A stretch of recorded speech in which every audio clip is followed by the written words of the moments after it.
जाता है, blood pressure बढ़ जाता है, हार्ट डिजीज होता है, ये सारे इसके कॉम्प्लिकेशंस होते हैं। और इसके कारण क्या है? इसके कारण है लाइफस्टाइल। आजकल जो लाइफस्टाइल है जिसमें कि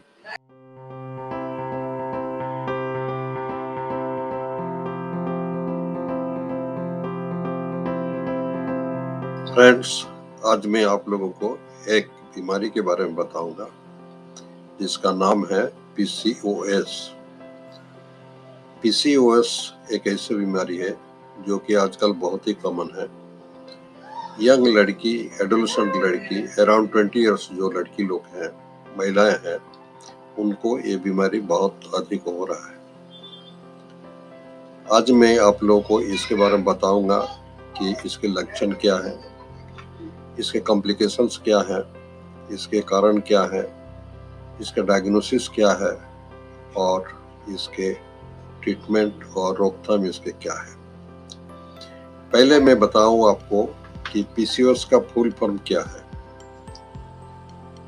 पीसीओएस का फुल फॉर्म है कि पॉलीसिस्टिक ओवेरियन सिंड्रोम। पहले इसको पॉलीसिस्टिक ओवेरियन डिजीज यानी पीसीओडी कहा जाता था, क्योंकि उस समय इतने सारे सिम्टम इसके पता नहीं थे। आज चूंकि बहुत सारे सिम्टम हम लोग के सामने है, और जब कोई बीमारी के बहुत सारे सिम्टम होता है, बहुत सिस्टम के साथ जुड़ा हुआ होता है, तो उसको हम लोग सिंड्रोम कहते हैं। तो इसके लक्षण क्या है? इसका पहला लक्षण जो आप लोग को मिलता है कि मेंस इनफ्रीक्वेंटली होगा या फिर मेंस बहुत कम होगा, और कभी कभी महीनों मेंस नहीं होते हैं। और दूसरा सिम्टम जो इसके साथ आता है वो मोटापा, और तीसरे में इनके मुंह पर मुहासे होना, माथा पे खुश्की होना, मुंह पे दाढ़ी मोच निकलना, गला के भारी आवाज होना, और फिर इनफर्टिलिटी होना, माने बच्चा को, पेशेंट को बच्चा नहीं होना, ये सब बाद में फिर होते हैं।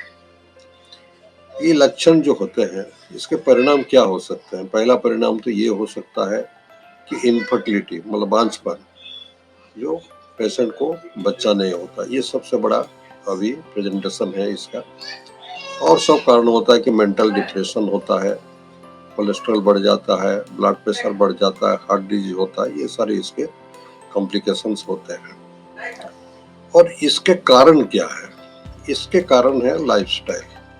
आजकल जो लाइफस्टाइल है जिसमें कि लोगों का शारीरिक एक्टिविटी बहुत कम होता है, तो लाइफस्टाइल के कारण आजकल शरीर में ग्लूकोज मेटाबॉलिज्म नहीं होता है, और ग्लूकोज मेटाबॉलिज्म नहीं होने के कारण उसमें शरीर में इंसुलिन बढ़ता है और एंड्रोजन बढ़ता है, और उसके साथ जो है ये फिर पीसीओएस का लक्षण और उसका रोग का बीमारी सामने आता है।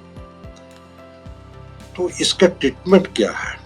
ट्रीटमेंट पहला चीज जैसे हमने कहा कि इसका लाइफस्टाइल जो है इसको चेंज करना होगा।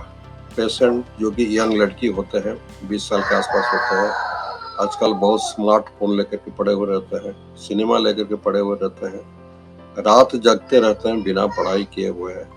उनको लाइफस्टाइल चेंज कराना है, उनके माँ बाप के साथ काउंसलिंग करना है, उनको काउंसलिंग करना है कि वो लोग अपना लाइफस्टाइल कुछ सिंपल करें, फास्ट फूड नहीं खाएं, शरीर की एक्टिविटी करें, और ये उसका मेन ट्रीटमेंट ये है।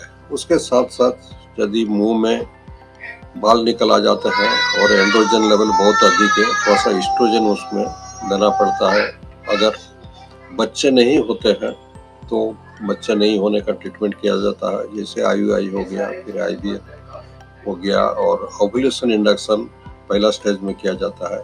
ओव्यूलेशन इंडक्शन यदि फेल होता है तो फिर आईयूआई में जाया जाता है, और उसके बाद आईवीएफ में जाया जाता है।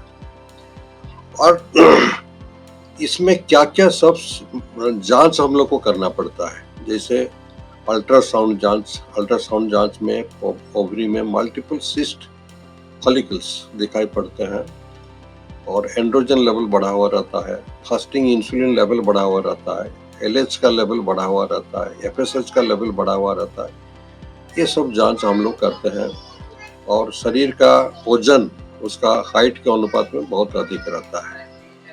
इसका रोकथाम भी मैं आप लोगों को ट्रीटमेंट के साथ ही बता दिया है, और ये है बहुत सिंपल चीज़ है, परंतु ये बहुत बड़ा एक डिजीज है। टाइम पर इसका अगर ट्रीटमेंट नहीं किया जाता है, बाद में ये बहुत बड़ा रूप लेकर खड़ा होता है, जिसके कारण पेशेंट मेंटली इरिटेटिव हो जाता है, उसका परिवार टूट जाता है, बच्चा नहीं होता है, उसका सास ससुर से गंजन सुनना पड़ता है, उसका परिवार टूट जाता है।